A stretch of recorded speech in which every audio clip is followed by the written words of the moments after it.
Alô, meus queridos! Fala, minhas queridas! Estamos em mais um encontro aqui com você dentro da Traumatologia Médico Legal. E doutor, não sei se você se lembra, mas nós estávamos conversando a respeito das chamadas energias mecânicas, em que eu encaixei para você dentro das energias mecânicas os instrumentos chamados de elementares e os de ação mista. Então nós vimos as feridas que nós chamamos de perfurantes ou punctórias, vimos as incisas, as contusas e as de ação mista, só que você já viu que as de ação mista, o foco da nossa prova sempre é naquela do tipo pérfuro contusa, promovida principalmente pelos disparos de arma de fogo. Agora, existe um tópico a mais nas doutrinas de medicina legal que eles antecedem o próximo capítulo, que são as energias de ordem física. Na verdade, é um capítulo um pouco mais bagunçado, que eu só vou introduzir aqui com você para você não ficar sem ver, até porque ele tem uma incidência muito menor e quando aparece acaba pegando muita gente boa, mas ele é um tópico relativamente raso. É um tópico tranquilo da gente trabalhar e nós vamos ver os devidos temas antes mesmo de entrar na parte de energias de ordem física. Vem comigo, vamos trabalhar então um tópico que eu chamo para você aqui de outros traumas, que são ainda encaixados dentro de energia mecânica, mas que nas doutrinas eles ficam meio perdidos, eles ficam meio soltos, sem uma classificação propriamente dita. Então vem aqui comigo, primeiramente acidente com veículos. Doutor, dentro da traumatologia, quando nós pegamos, por exemplo, uma cena de local de crime em que existem vítimas envolvidas em acidente de trânsito, olha só que interessante. Aqui, o perito ele deve ter a sensibilidade para entender os ferimentos e as lesões produzidas sobre condutores e passageiros. Isso é meio óbvio. Médico legista tem que saber disso, o perito criminal tem que saber disso e o próprio delegado de polícia a partir do momento em que ele chega na cena do crime para conseguir entender um pouquinho melhor da dinâmica dos fatos e quem estava ou não de fato dirigindo. Até porque muitas vezes eles trocam o condutor porque o condutor propriamente dito ele tem alguma advertência ou alguma irregularidade na sua CNH e por aí vai. Portanto, primeiramente vamos falar dos ferimentos produzidos sobre o condutor. Doutor, é muito comum que o condutor envolvido em acidentes graves, óbvio nesse caso, que principalmente em que houve acionamento do airbag, há muitas marcas diante desta pessoa. Se foi um veículo em que colidiu muito rapidamente, é comum que haja no seu peito um ponto que nós chamamos de escoriações ou até mesmo equimoses provenientes do volante, que é uma coisa que nós chamamos dentro da medicina legal de tatuagem do volante, em que muitas vezes, inclusive, a depender da marca do veículo, fica literalmente o símbolo do veículo cravado em equimose no peito do condutor. Então, como existe um volante diretamente aqui diante desse condutor, esse volante ele tende a reduzir a distância do impacto, e é por isso que ele vai acionar muitas vezes o airbag proveniente ali do volante e muitas vezes vai ficar com essa marca de tatuagem. Então no condutor é comum que haja essa característica relacionada principalmente ao volante. Além disso, muito comum é, tanto em condutor quanto em passageiro, a presença da escoriação e da equimose proveniente do cinto de segurança de 3 pontos, em que existe basicamente um roxo, uma equimose, que vai do condutor, perceba, da esquerda para a direita e no passageiro da direita para a esquerda. Em se tratando de passageiro traseiro, aí sim pode haver tanto da esquerda para a direita quanto da direita para a esquerda. E isso é outro indicativo de qual era o posicionamento desta pessoa dentro do carro. Tudo bem? Então, para entender a dinâmica, a escoriação e a equimose proveniente principalmente do cinto de segurança pode ser constatado também em tatuagem. Só que, meu amigo, como o condutor ele tem um volante ali diante dele, eu não sei se você sabia, mas a própria física ela consegue calcular qual vai ser o impulso que vai ser gerado diante daquela situação do acidente e também a velocidade que você vai colidir contra o volante ou contra o painel e o vidro ali do para-brisa. Logo, você vai perceber que a distância percorrida pelo passageiro ela é maior do que o condutor, porque o condutor tem um volante ali na frente dele. Como essa distância é menor, o impacto proveniente do acidente no condutor é um pouco menor do que no passageiro. É por isso que no passageiro, geralmente você encontra sinais muito mais graves, lesões e feridas muito mais graves do que no próprio condutor. E estas feridas e lesões, esta gravidade, é proveniente do impacto em relação ao vidro do para-brisa e também do painel dianteiro do veículo.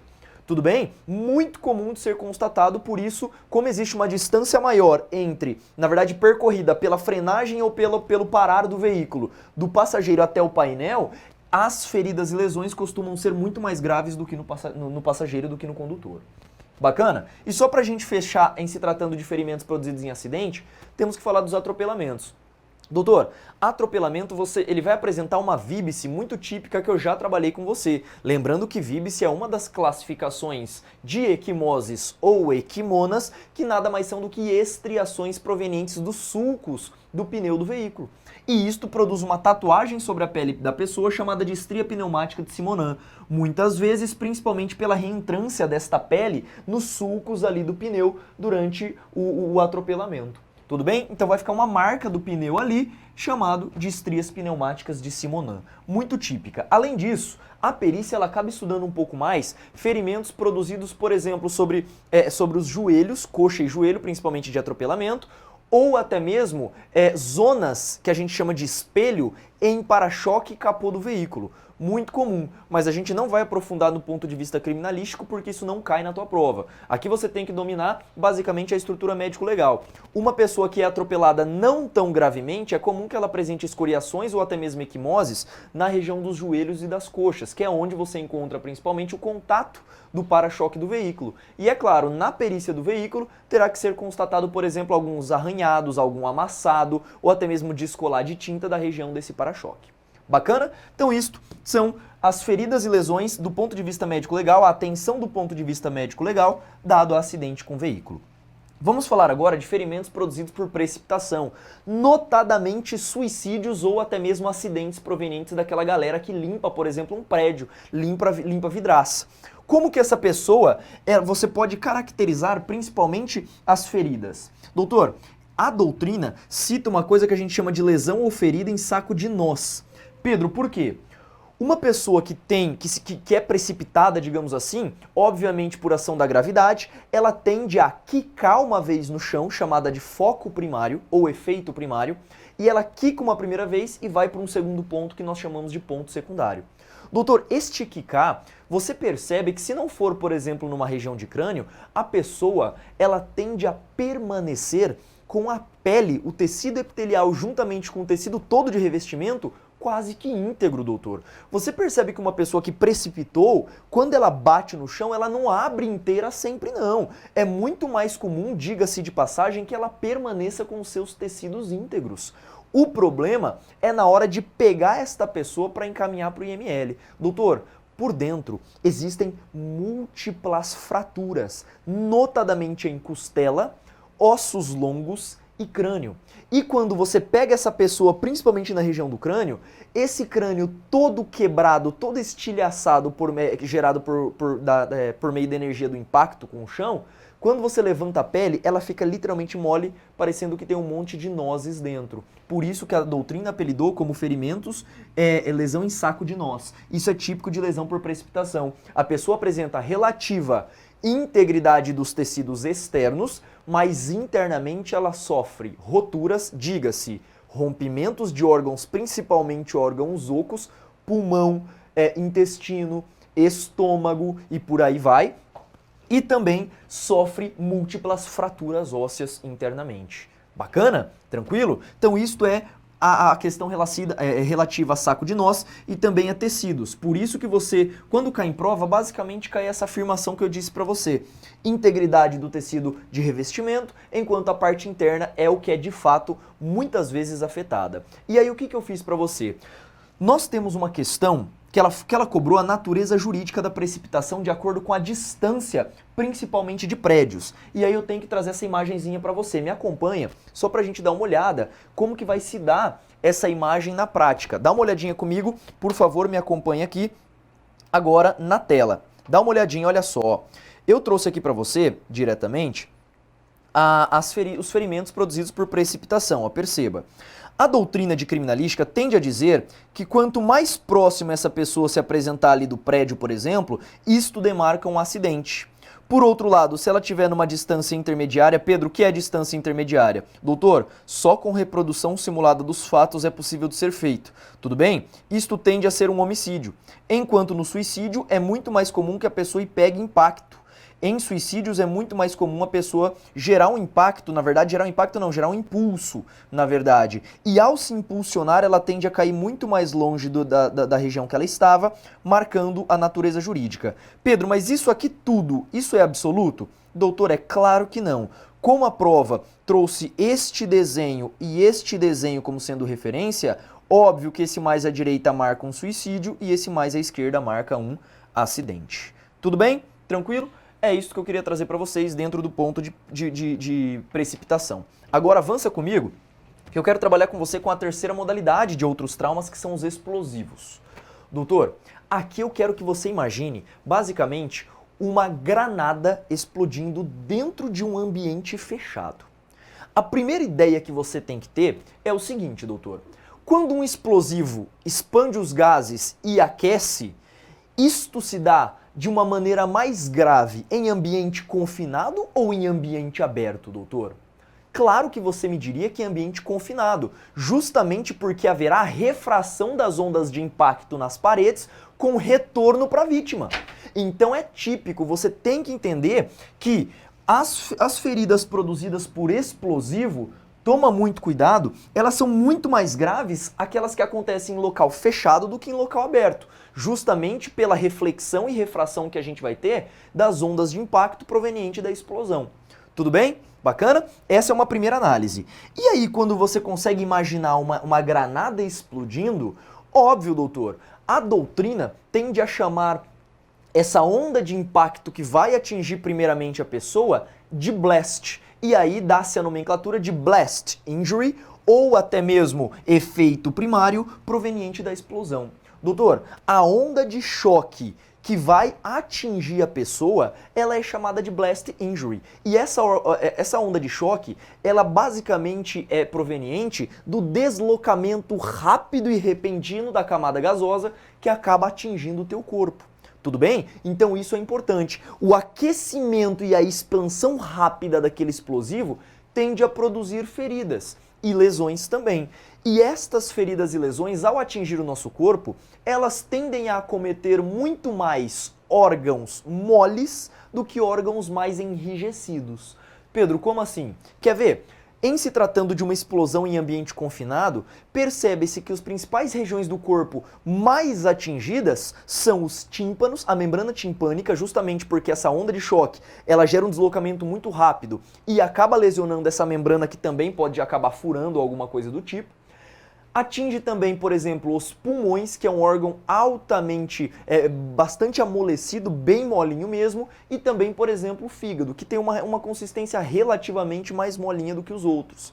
Por outro lado, o coração e os olhos são órgãos muito menos afetados pelas ondas de choque, por aquilo que a gente chama de blast injury, proveniente do deslocamento repentino desses gases, junto com o efeito quente, o efeito promovido pelo deslocamento de temperatura.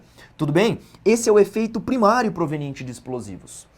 Além disso, não sei se você percebeu, muitas vezes as granadas, elas apresentam quadradinhos pequenos, porque aqueles quadradinhos funcionam como estilhaços ou até mesmo projéteis que vão se expandir e obviamente vão atingir as pessoas que também estão por ali. Ao efeito proveniente dos estilhaços, dá-se o nome de efeito secundário dos explosivos. Tudo bem? Então trata-se de um efeito secundário porque até mesmo não é todo explosivo que produz estilhaço.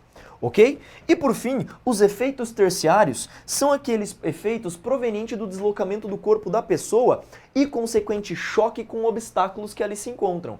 Por exemplo, a pessoa pode se chocar com uma mesa, com uma cadeira, com a própria parede atrás dela, ao receber essa onda de choque. Tudo bem? Então esse é o efeito terciário, que é nada mais do que o choque proveniente com os obstáculos. Doutor, falou de explosivo, é isto que eu quero que você leve aí para a tua prova. Bacaninha? Tranquilo? Agora vamos avançar para as feridas produzidas por martelo. Doutor, martelo não tem segredo. O martelo, eu não sei se você percebeu, mas ele é mais ou menos desta forma aqui, não é? Ele vem aqui para trás e aqui ele tem o seu cabinho. Quando essa parte redonda atinge, por exemplo, uma zona óssea, haverá uma ferida muito clássica com uma nomenclatura toda peculiar em medicina legal. Em se tratando desta região, quando ela se chocar com uma região principalmente do crânio, será comum a detecção de dois tipos de sinais. Um sinal que nós vamos chamar de sinal de estrasma, que é nada mais do que uma fratura no crânio redondinha, em forma de moeda. Isto é chamado de sinal de estrasma. Dentro dessa fratura redonda, existem microfraturas, também provenientes do impacto do martelo com esse crânio. A estas fraturazinhas dentro da moeda, nós chamamos de mapa-mundi de Carrara. Então, mapa-mundi de Carrara é muito incomum de ser encontrado juntamente com o sinal de estrasma, em que são detectadas por ferimentos de martelo na região craniana, fraturas e também uma região mais arredondada em moeda, que a doutrina costuma assim chamar. Tudo bem? Aqui de martelo não tem muito segredo, é super enxutinho, super curtinho, só estou trazendo isso para deixar mais rica a tua aula aí. Avança comigo, vamos para a quinta forma de outros tipos de lesões, também dentro de ação mecânica, que são o encravamento e o empalamento. Pedro, qual é a diferença dos dois? Doutor, certamente você já deve ter ouvido falar de alguma coisa desse tipo. Se eu pegar uma lança e colocar dentro da barriga de alguém, meu amigo, o nome disso é encravamento. Tudo bem? Então, se ela entrar e não transfixar, perceba, não transfixar, se transfixar é transfixação. Se não transfixar, só ficar dentro, por exemplo, uma faca, eu dei uma facada no peito e deixei essa faca ali. Ela não transfixou, ela apenas ficou dentro ali do teu corpo. Doutor, o nome disso é encravamento. Então haverá um encravamento nessa pessoa. Agora, quando for inserido um objeto pontiagudo especificamente na região retal, dá-se o nome a este fenômeno de empalamento, muito típico da época das guerras, em que se fazia isso para botar medo no inimigo. Tudo bem? As pessoas eram colocadas empaladas sobre lanças e ficavam ali até morrer. Então imagina, para a prova, você só tem que saber a diferença dos dois, que nada mais é do que a região em que você vai inserir um objeto pontiagudo, se for na região do reto, empalamento. Se for em orifício ou região diversa do reto, entra em encravamento. Tudo bem? Com isso, matamos essa quinta e por último a sexta, que é a modalidade de mordedura. Doutor, falando de mordedura, o que você tem que dominar muito bem aqui? As mordeduras, você já viu comigo, os dentes, eles são instrumentos cortocontundentes. Portanto, produzem feridas cortocontusas. Você já entendeu muito bem isso. Tá claro isso na sua mente. Só que a doutrina tende a estabelecer graus de mordeduras, porque geralmente os quesitos oficiais apresentados em laudo médico legal são tecnicamente diferenciando uma mordida humana de uma mordida animal, e também você acaba encontrando a questão de identificação odontolegal dentro desse quesito. Então, um dos quesitos é, esta mordedura, ela é humana ou ela é animal? Doutor, percebe-se que as mordeduras animais, elas têm muito mais um formato de V, enquanto as mordeduras humanas, ela tem muito mais formato semilunar. Tudo bem? Então existe essa diferença clássica na hora de se identificar uma mordida humana de uma mordida animal. Tudo bem? Agora, quando a gente pega a doutrina um pouquinho mais aprofundada, nós percebemos 4 graus de mordeduras. A primeira delas é a mordedura de primeiro grau, que obviamente vai demarcar sobre a pele eritema e, em alguns casos, uma equimose leve. Fica um pouquinho vermelho e às vezes um pouquinho roxo, mas não é grande coisa. Já as mordeduras de segundo grau são aquelas mordeduras em que há penetração de dentes dentro da derme, que vai ser a segunda camada que nós já veremos onde ela se encontra. Então há penetração dos dentes, mas eles não chegam a acometer o tecido subcutâneo ou adiposo, nem mesmo o plano muscular. Aqueles dentes eles ficam mais superficialmente localizados. Esta mordedura de segundo grau é a melhor mordedura para se fazer a identificação odontolegal. Esta é a mais clássica e a melhor para se estabelecer mordeduras. Tudo bem? Diga-se de passagem. A mordedura de terceiro grau já é aquela mordedura que transfixa a pele, atingindo de fato o tecido subcutâneo e adiposo e até mesmo o tecido muscular. E por fim, a mordedura de quarto grau já é uma mordedura que gera perda tecidual, inclusive muitas vezes perda estética de tecido. Tudo bem? Bacana? Então classificamos os 4 graus e é óbvio que no teu material eu também deixei tudo isso que eu falei para você explicadinho para você entender com bastante propriedade essas outras formas de energia. Doutor, e com isso nós finalmente fechamos as energias de ordem mecânica e eu vou entrar nesse momento com você com as energias de ordem física. Meu amigo, na hora de trabalharmos as energias de ordem física aqui com você, estamos no segundo tópico de traumatologia médico-legal, não sei se você se lembra. Primeiramente nós trabalhamos as energias de ordem mecânica e agora nós vamos entrar nas energias de ordem física, tudo bem? Para nós falarmos das energias de ordem física, eu preciso estabelecer com você alguns parâmetros dentro da física. Quer ver? Dentro da física convencional, aquela do ensino médio, por exemplo, você encontra, por exemplo, estudos a respeito de eletricidade, correto? Sim, bem de boa. Eletricidade. Você encontra estudos relacionados à termologia também. Você encontra estudos relacionados à pressão de gases também, principalmente na realização de trabalho. Doutor, aqui não é muito diferente. Dentro da traumatologia, quando se estuda energias de ordem física, você precisa ter em mente basicamente 5 tipos de energias de ordem física, que nós veremos ao longo da nossa matéria. Primeiramente, eu vou apresentar para você a temperatura. Em seguida, nós vamos falar aquelas feridas e lesões produzidas por ação também por eletricidade. Depois nós falaremos das feridas e lesões produzidas por ação de pressão, de ação de luz e por último de radiação. Percebeu? São essas 5 que você tem que tomar bastante cuidado dentro das energias de ordem física. Então vamos entender aqui o que você precisa saber? Doutor, primeiramente, temperatura. Para falarmos de temperatura, eu tenho que trazer para você alguns conceitos iniciais a respeito de temperatura, diferenciando tecnicamente temperatura de calor e de frio. Quer ver?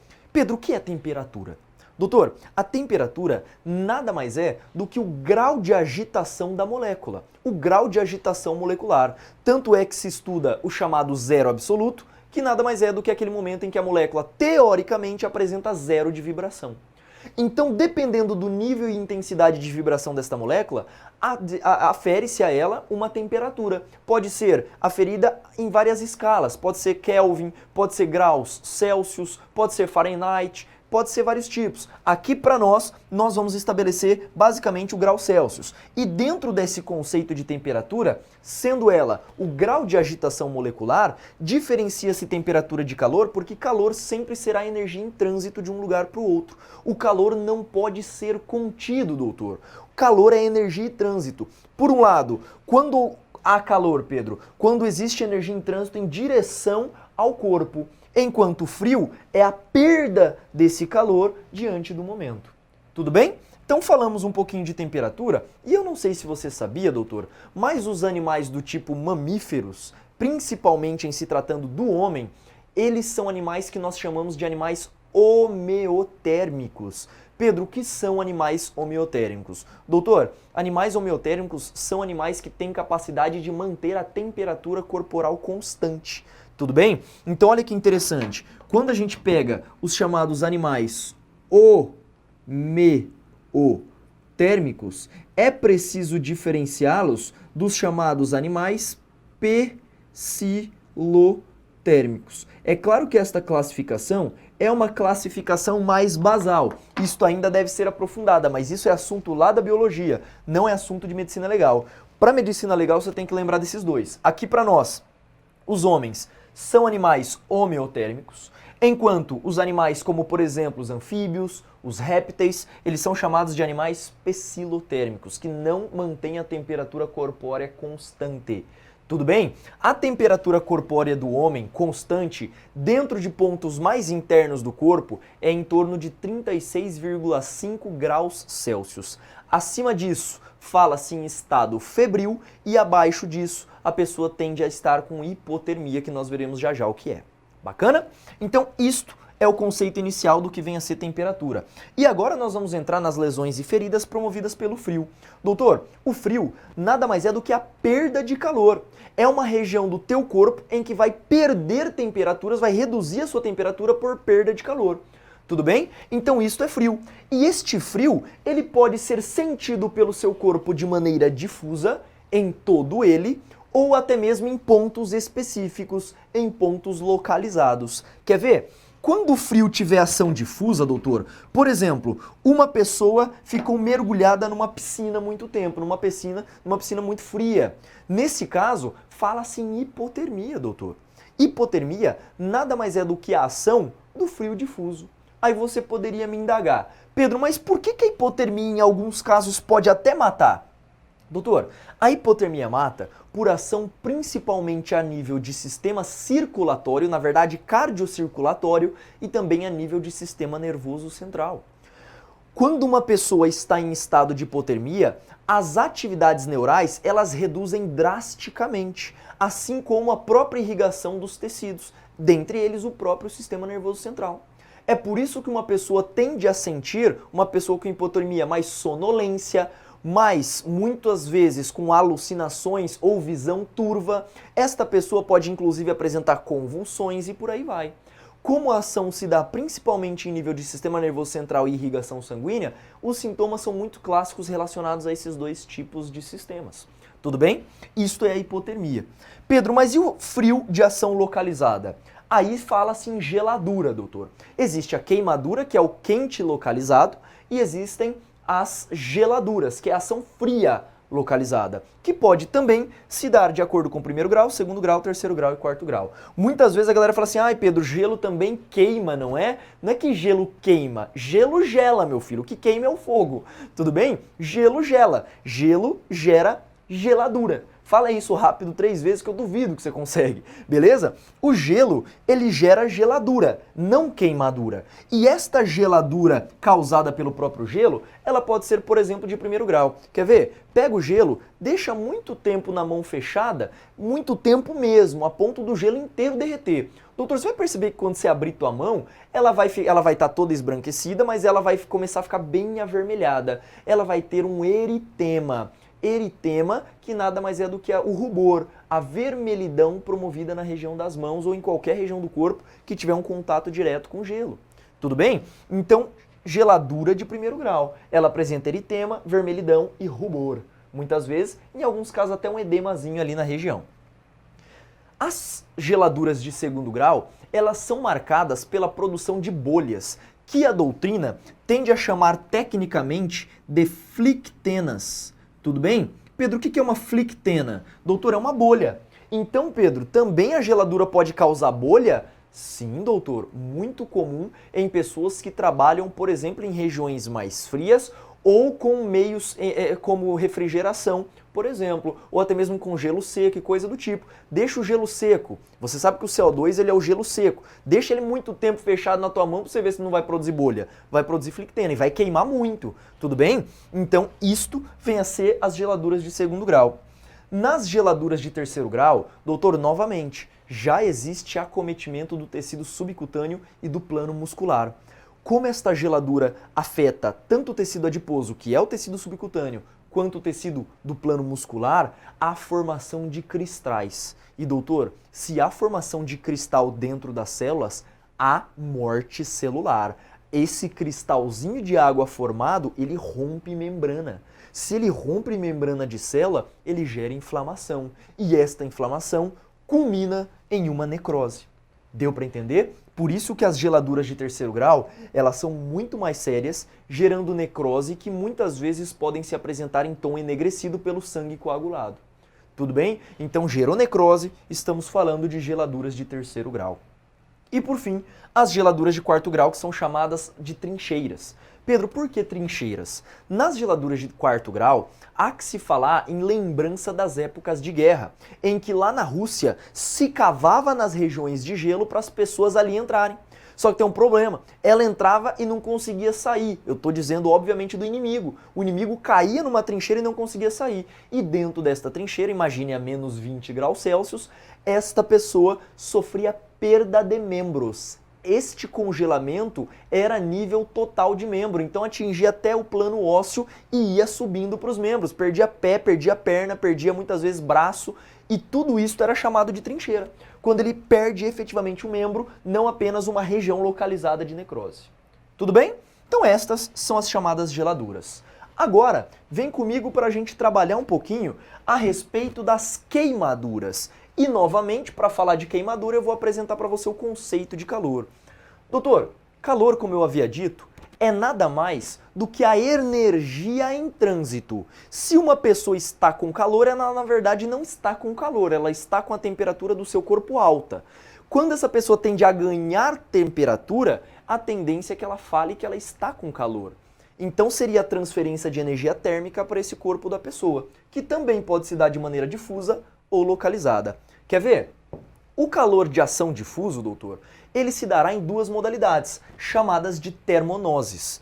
Quais são elas, Pedro? Insolação e intermação. Doutor, ao falarmos de insolação, eu tenho que te falar de sol. Por quê? Lembre-se exatamente assim, o calor difuso que atua por meio de insolação, você está lidando diretamente com o ambiente aberto. Lembra da praia. A pessoa que fica muito tempo exposta ao sol, fica tomando muito tempo, ela muitas vezes apresenta características típicas de insolação. Cefaleia, que é dor de cabeça, desidratação, vertigem, confusão e por aí vai. Muito comum de ser detectado. Por isso que percebe-se uma ação muito mais central do que uma ação localizada. Então, todos esses sintomas, dor de cabeça, desidratação, vertigem, confusão, visão turva, é muito comum de serem sintomas que relacionam o sistema nervoso central, diferente daquilo que acontece com a intermação. Doutor, a intermação ela se dá em locais confinados ou até mesmo locais que existe cobertura. Na intermação, a pessoa fica confinada num local e ali a temperatura em todos os pontos do local aumenta. E isso tendencia o corpo da pessoa também ganhar temperatura. Como o corpo da pessoa também ganha temperatura, a ação não se dá apenas em nível de sistema nervoso central, mas os sintomas são principalmente sistêmicos. Haverá queda de pressão porque o vaso dilata demais, a pessoa tende a desmaiar. Em cima disso, cardiopatia, tá tão quente que o coração não consegue bater perfeitamente no ritmo adequado.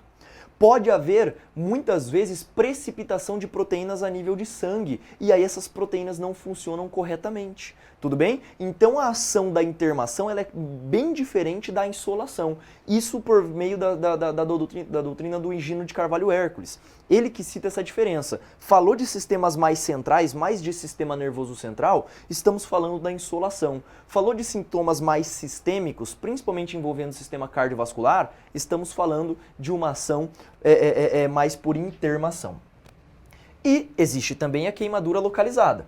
Depois de superada a ação difusa, doutor, na queimadura localizada, a depender da doutrina que você pega, o Higino, por exemplo, ele classifica 5 graus de queimadura. Você não vai se preocupar com isso. Você vai pegar a classificação trazida pelo Genival Veloso França e também pelo Lucena Hoffmann. É esta a classificação adotada hoje pelas bancas, que as queimaduras são divididas em 4 graus. Novamente, primeiro grau, gera eritema, rubor, sabe quando você fica muito tempo exposto no sol, aquela pele não fica dolorida? Edemaciada, muitas vezes vermelha, isto é uma queimadura de primeiro grau.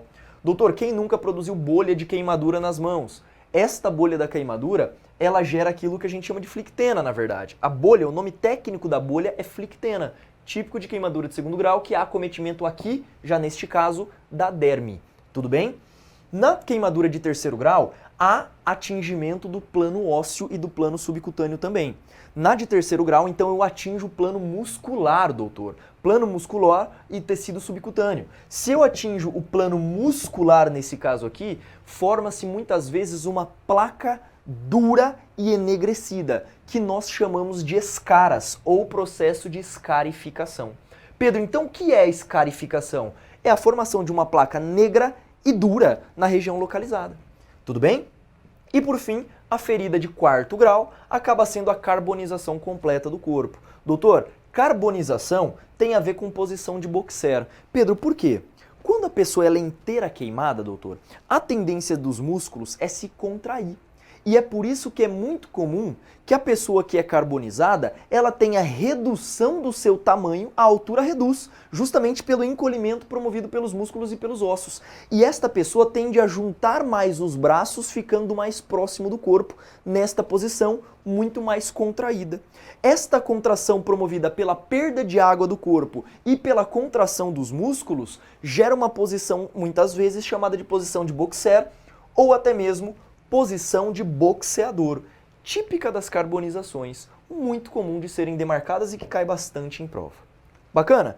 Tenho duas observações para falar com você antes de falarmos das importâncias dos atos médico-legais. Quer ver? A primeira observação diz respeito aos tecidos, doutor, que nós veremos aqui, ó. Então vamos aqui para a nossa primeira observação, que vai trabalhar com a queimadura chamada de regra dos 9. Olha que interessante. Você pode se indagar assim, doutor. Uma queimadura, para ela ser letal, ela tem que atingir quanto do nosso corpo? É aqui que entra a tabelinha criada por um cara que nós chamamos de Pulaski e Tennyson. Esses caras, eles criaram aquilo que nós chamamos de regra dos 9, em que várias partes do nosso corpo é dividido em nonos, em noves, ok? E aí, a depender da zona acometida, você consegue traduzir e plotar isso num gráfico. Ao traduzir e plotar isso no gráfico, você consegue ver quanto de chance a pessoa tem de sobrevivência depois de uma queimadura. Quer ver? Me acompanha aqui para nós darmos uma olhadinha.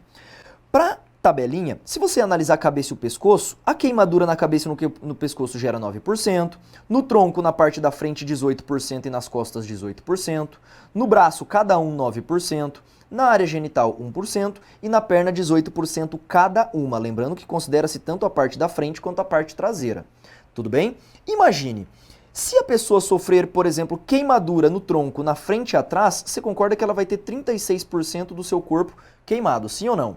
Se nós fôssemos avaliar 36%, aqui no gráfico ele estaria mais ou menos aqui, ó, superfície corporal queimada. 36%, se você for tracejar uma linha aqui para cima, olha que interessante. Indivíduos mais novos, vamos pegar indivíduos, por exemplo, de 3 a 20 anos. Qual que é a chance dele sobreviver? Perceba que a curva é a curva 2, é essa curva aqui, ó. Se é a curva 2, a chance de sobrevivência, 36% na curva 2 é de mais de 90%. Essa pessoa não vai se ferir tanto. Agora pega, se for 36% de uma pessoa que tenha 70 anos, doutor, curva 6. Você vai perceber que a curva 6 está aqui, ó.